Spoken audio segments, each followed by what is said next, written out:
मुजफ्फराबाद सलवल बांडी मरकज सेहत बूथ बंगले का मंजर पेश करने लगा। इलाके की अवाम सेहत जैसी बुनियादी सहूलियात से महरूम हो गई। अवाम किसी मसीहा की तलाश में है।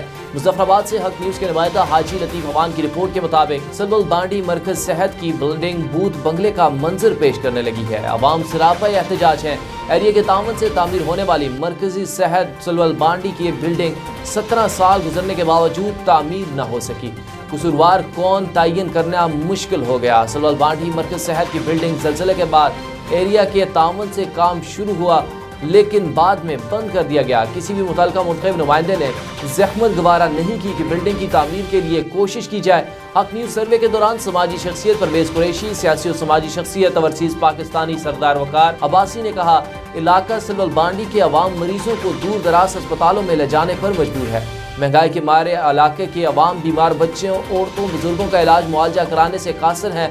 गाँव में इलाज मुआवजे की सहूलियत दस्तियाब न होने की वजह से अवाम शदीद परेशानी और मुश्किलात से दो चार है। उन्होंने मजीद कहा कि वज़ीर आला KPK और चीफ सेक्रेटरी और डिप्टी कमिश्नर एबटाबाद से अपील की है कि सलवल बांडी मरकजी सेहत को तामीर करके फ़ाल किया जाए, वरना हम डिप्टी कमिश्नर के ऑफिस के बाहर धरना देंगे।